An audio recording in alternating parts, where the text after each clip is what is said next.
കേരള ബ്ലാസ്റ്റേഴ്സിന്റെ ആരാധകർക്ക് മറക്കാൻ പറ്റുകൂടെ സാഹിൽ ടവോറെ എന്ന വില്ലനെ? ഇവാൻ വുക്കോമാനോവിച്ച് ഇന്ത്യൻ മണ്ണിലേക്ക് കാലുകുത്തിയ ആദ്യ സീസണിൽ എഫ് സി ഗോവയുടെ സ്വന്തം തട്ടകത്തിൽ വെച്ചിട്ട് ഹൈദരാബാദ് എഫ് സിയെ പരാജയപ്പെടുത്തി നമ്മൾ കിരീടം ചൂടും എന്ന് നമ്മൾ ഉറച്ചു വിശ്വസിക്കുന്ന സാഹചര്യത്തിൽ ബ്ലാസ്റ്റേഴ്സിന്റെ ലീഡില് ബ്ലാസ്റ്റേഴ്സിന്റെ ആരാധകർ സന്തോഷം തുടങ്ങിയപ്പോൾ സാഹിൽ ടവോറയുടെ ഒരു അബ്സല്യൂട്ട് ബാങ്കർ, ആ ഒരു ബാങ്കറിൽ കേരള ബ്ലാസ്റ്റേഴ്സിന്റെ ആരാധകരുടെ സ്വപ്നങ്ങൾ മുഴുവനും കരിഞ്ഞുപോയി.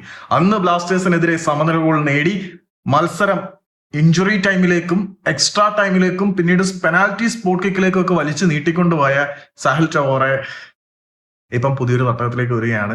അദ്ദേഹം എഫ് സി ഗോവയിലായിരുന്നു. എഫ് സി ഗോവയിൽ നിന്നും പുള്ളിക്ക് ഇപ്പൊ പുതുതായിട്ട് വന്നിരിക്കുന്ന ഓഫർ ഈസ്റ്റ് ബംഗാളിൽ നിന്നാണ്. ഈസ്റ്റ് ബംഗാൾ വരുന്ന സീസണിൽ ഒന്ന് ശക്തിപ്പെടുത്തുന്നതിന്റെ ഭാഗമായിട്ട് ലാൽചുങ് നുങ്ങയുടെ കോൺട്രാക്ട് എക്സ്റ്റെൻഡ് ചെയ്തിട്ടുണ്ട്. അതുകൂടാതെ അവര് സാഹിൽ ടവോറയ്ക്ക് വെടിതീർന്നു, അദ്ദേഹത്തിന്റെ കാലം കഴിഞ്ഞു എന്നൊക്കെ പലരും പറയുന്നുണ്ടെങ്കിലും പണ്ട് മുംബൈ സിറ്റി എഫ് സി ഗോവയും തമ്മിലുള്ള മത്സരത്തിലും അദ്ദേഹത്തിന്റെ ഒരു ബാങ്കറിൽ മത്സരത്തിന്റെ സ്കോറിനെ സ്വാധീനിച്ചിട്ടുള്ളതാണ്. അപ്രതീക്ഷിത നിമിഷങ്ങളിൽ നിർണായക ഗോളുകൾ, ലോങ് റേഞ്ച് ഗോളുകൾ നേടാൻ കപ്പാസിറ്റി ഉണ്ടെന്ന് പലതവണ തെളിയിച്ച സാഹിൽ ടവോറയെ ഈസ്റ്റ് ബംഗാൾ അവരുടെ കൂടാരത്തിലേക്ക് കൊണ്ടുവരാൻ പോവാണ്. ഞാൻ പറഞ്ഞ് വെറുപ്പിക്കണമെന്ന് എനിക്കറിയാം, ഒന്നും ഓക്കെ ആയിട്ട് പോകുന്നില്ല, അതുകൊണ്ടാണ്.